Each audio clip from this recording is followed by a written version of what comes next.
মধ্য দিল্লিতে সফদরজং নামে একটি জায়গা আছে, যেখানে আছে সফদরজংয়ের সমাধি। এছাড়াও সফদরজংয়ের নামে একটি রেল স্টেশন, একটি এয়ারপোর্ট সবই রয়েছে। কিন্তু কে ছিলেন এই সফদরজং? এই সফদরজং না ছিলেন কোনো রাজা, না ছিলেন কোনো সুলতান, কিন্তু সফদরজং ওরফে আবুল মনসুর মির্জা মোহাম্মদ মুকিম আলী কে এমন ব্যক্তি ছিলেন যে তার সমাধি বড় বড় সুলতান সম্রাটদের থেকেও জমকালো? 1708 সালে মুকিম আলীর জন্ম হয়। মুঘল সাম্রাজ্যের শেষ দিকে ঔরঙ্গজেবের নাতি মুহম্মদ শাহ তখন দিল্লির সিংহাসনে। ঠাটবাট সবই গেছে। সফদরজংকে আওয়াধ অঞ্চলের সুবেদার করে পাঠিয়ে দেন মুহম্মদ শাহ। মুহম্মদ শাহের পরে আহমদ শাহ বাহাদুর মুঘল সিংহাসনে বসেন। সফদরজংকে দিল্লি ফিরিয়ে আনেন এবং উজিরে আজম বা প্রধানমন্ত্রী করে দেন। মাত্র 46 বছর বয়সে 1754 সালে সফদরজংয়ের মৃত্যু হয়। কিন্তু অপদার্থ মুঘল সম্রাটদের বকলমে রাজত্ব চালিয়ে বিখ্যাত হয়ে যান সফদরজং। এমনকি নিজের সমাধি ভবন প্রায় হুমায়ুন মকবরার আদলে বানিয়ে ফেলেন।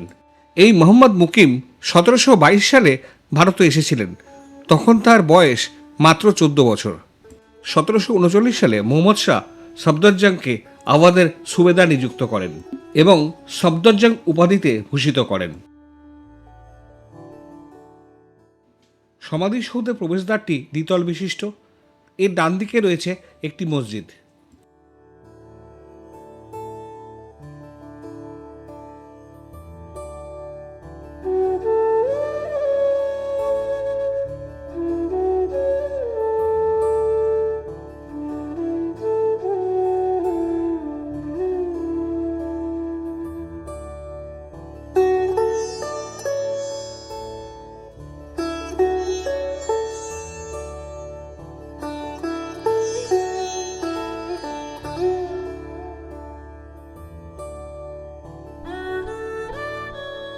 সমাধিসৌধটি লাল বেলে পাথরের তৈরি, কিন্তু গম্বুজটি মার্বেলের তৈরি।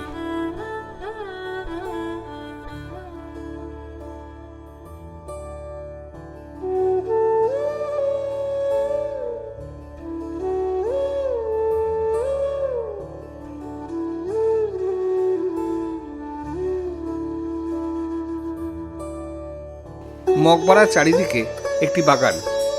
বাগানটিও হুমায়ুন টুম্বের অনুকরণে তৈরি। হুমায়ুন মকবরার মতনই চারদিকে 4টি বর্গাকার ক্ষেত্র, জলাধার ও পায়ে চলা পথ দিয়ে মূল প্রাঙ্গণটি সজ্জিত। পূর্ব দিকের প্রবেশদ্বারের পাশে প্রাচীন মসজিদ। এছাড়া অন্য 3 দিকে 3টি মহল, যেগুলির নাম জঙ্গলি মহল, মতি মহল ও বাদশাহ পসন্দ। এছাড়াও চারদিকে রয়েছে ফোয়ারা। ফোয়ারাগুলিকে আবার চালু করার চেষ্টা চলছে।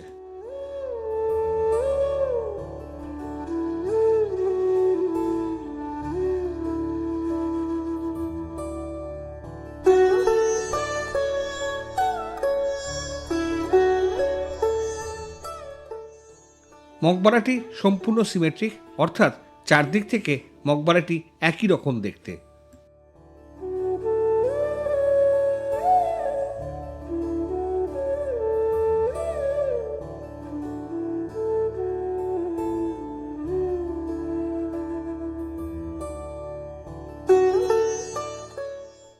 মূল সমাধিকক্ষের ঠিক মাঝখানে শ্বেত মর্মরের সমাধি।